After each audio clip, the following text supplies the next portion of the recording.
네, 안녕하세요. 잘 지내셨죠? 자, 오늘은 하나님의 초월성과 내재성, 시편에 나타나 있는 하나님의 초월성과 내재성에 대하여 살펴보도록 하겠습니다. 네, 여호와의 인자하심, 하나님의 초월성과 내재성을 살펴보기 전에 먼저 생각해 봐야 될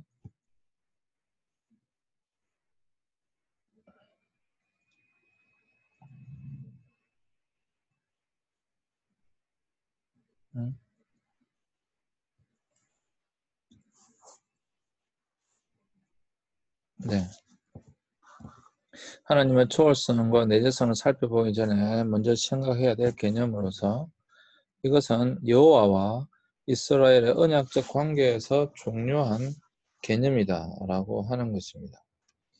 여호와 찬양의 기초가 무엇인가 하면 자기 백성에 대한 구원에 대한 간청의 근거다 라고 하는 것이고요.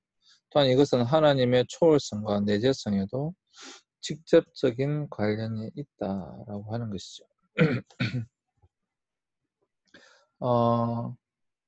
우리가 늘 살펴봐야 할 것이 무엇인가 하면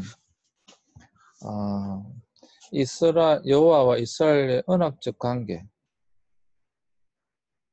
언약의 관계, 그리고 자기 백성에 대한 구원.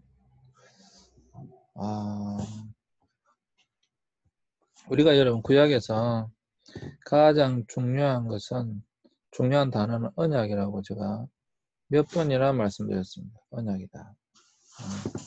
구약에서 가장 중요한 단어는 언약이다. 그리고 이 언약은 결국에는 모든 민족이, 모든 열방이 다 구원을 받게 되고 축복을 받게 된다라고 하는 것입니다.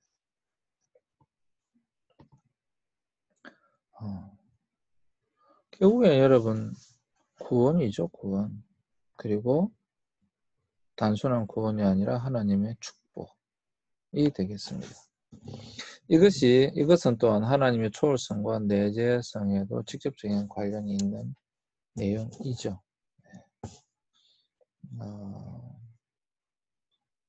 사실 이스라엘 민족에게만 계신, 또한 예루살렘 성전에만 계신 그런 하나님이 아니죠. 어디든지 계시는, 초월에 계시는 그런 하나님이시죠. 그러면서도 우리와 함께 할 때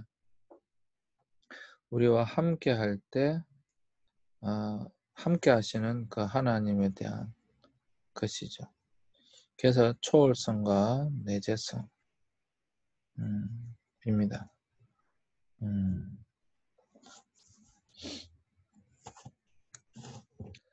역사의 주라고 하는 이 주제 역시도 하나님의 초월성과 내재성과 깊은 관련이 있는 개념인데요. 역사 속에서의 여호와의 권능의 행동, 시편의 또 다른 중요한 주제입니다. 그 예가 바로 출애굽 사건, 광야 유랑, 가나안 정착 등이죠. 시편에 소위 역사 시편으로 일컬어진 시편들이 있는데 그것이 105편과 106편. 또 아브라함부터 포로기까지 있는 이러한 내용들. 여기에 시편 104편을 더 추가하면 창조로부터의 이스라엘의 역사를 노래하는 것이 되겠습니다. 이거는 제가 좀 여러분들에게 말씀드리고 싶어요.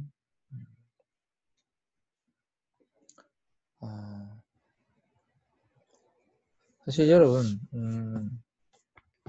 믿음이라고 하는 것이 무엇인가? 제가 제 나름대로 믿음에 대하여 고민을 많이 해봤었는데요. 과연 믿는다라고 하는 것이 무엇인가? 첫 번째는 하나님의 말씀이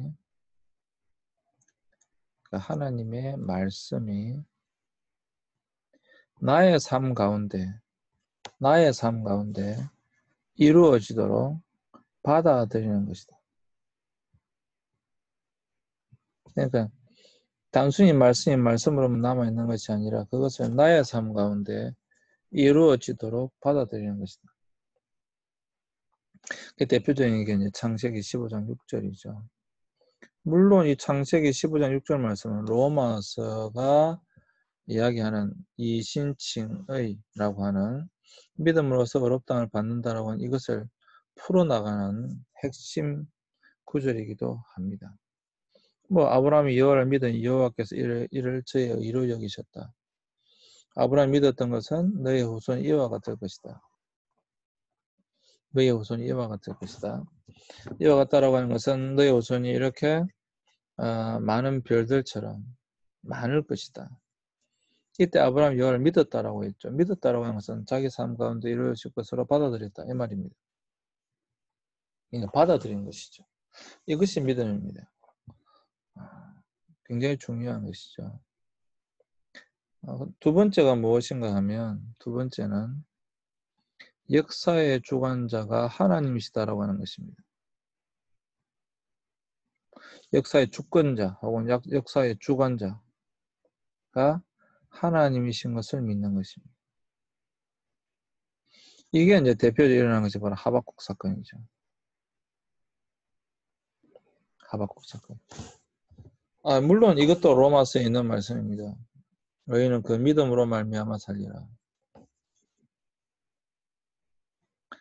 하박국 말씀에 보면 이제 하박국은 좀 독특한 구조를 가지고 있잖아요. 하박국 1장에 보면 하박국은 하나님에게 질문합니다. 그때 당시 있었던 아시리아가 바벨론에 멸망당했습니다. 아시리아는 누구입니까? 북이스라엘을 멸망시킨 대제국이었습니다. 그런데 이 아시리아는 아수르 제국이죠. 아수르는 북이스라엘만 멸망시킬 뿐만 아니라 호시탐탐 남유다도 멸망시키려고 노리고 있었죠. 그 가장 큰 적이 사실 아수르 제국이었습니다. 근데 이것이 바벨론에 의해서 멸망당했으니까 가장 큰 위협이 사라진 거죠. 그런데 그 위협이 사라지고 나니까 오히려 유다 땅에 평화가 왔지만 오히려 강포와 폭악과 억압과 이런 일들이 일어났다라고 하는 것입니다. 누가? 유대인들에 대하여서. 그래서 어떻게 이런 일이 있습니까? 질문했을 때 하나님께서 또 답변하신 것이 내가 바벨론 사람을 세웠다.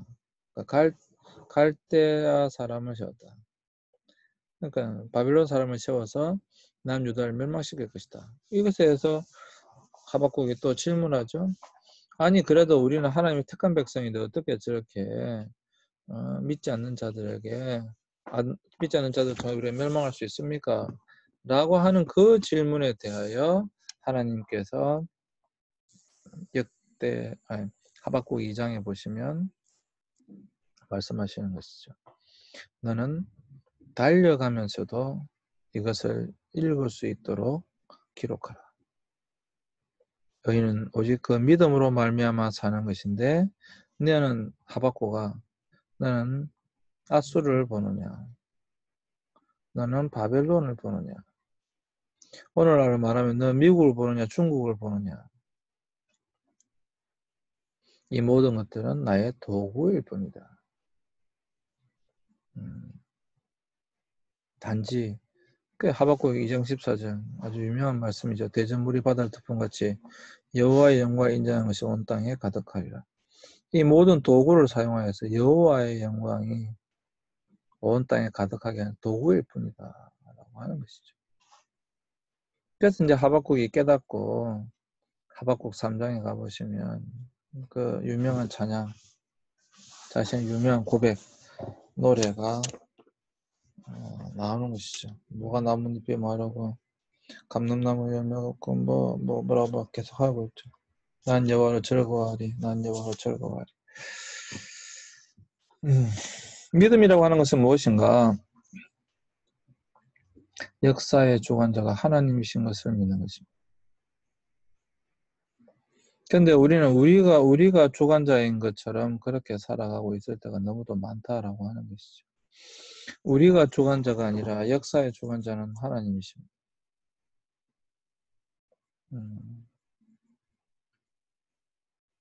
마찬가지죠. 하나님의 초월성. 그러면서도 하나님 우리와 함께 하시는 내재성. 바로 역사의 주. 역사의 주. 사실 모든 것이 역사의 주관자 되신 하나님께서 하신 일이다. 물론 그 속에 굉장히 큰 또 주제이긴 하지만 과연 역사의 주관자가 하나님이라고 했을 때 우리의 역할이 무엇인가라고 하는 분명한 질문이 생기게 됩니다. 우리의 역할은 무엇이죠? 우리의 역할은 무엇이며 우리의 역할은 어디까지이죠? 굉장히 큰 질문이 생깁니다. 맞습니다. 그렇지만 우리의 역할은 일단 두고 가장 기본적으로 역사의 주관자는 하나님이시다 라고 하는 것입니다. 역사의 주관자가 하나님이신 것, 이것은 바뀌지 않습니다. 역사의 주관자는 하나님이시다. 시편에는 이런 하나님의 초월성과 내재성이 잘 나타나 있을 뿐만 아니라 또 그 속에서 역사의 주관자 되신 하나님, 출애굽 사건이 가장 대표적이잖아요. 그렇잖아요. 출애굽 사건이 사실 무엇보다도 10가지 재앙, 홍해를 가른 사건, 그것은 역사의 주관자가 하나님이신 것 이외에 무엇을 우리가 이야기할 수가 있겠습니까? 너희는 가만히 있어. 오늘날 내가 너에게 행한 일을 보라. 말씀하셨죠. 앞에는 홍해가 있고 뒤에는 이집트 군대가 쫓아올 때 하나님께서 하신 말씀이죠. 광야 40년 동안도 마찬가지죠. 그들이 여러분 광야 40년 동안 어떻게 살아남을 수 있었겠어요? 이거는 도저히 상식으로는 우리 인간의 생각으로는 해결할 수가 없는 것이죠. 그렇지 않습니까? 이게 가능한 일이겠습니까? 가나안 정착 또 이제 유일하게 야외 전쟁, 여호와 전쟁이라고 하는 이 가나안 전쟁, 정복 전쟁.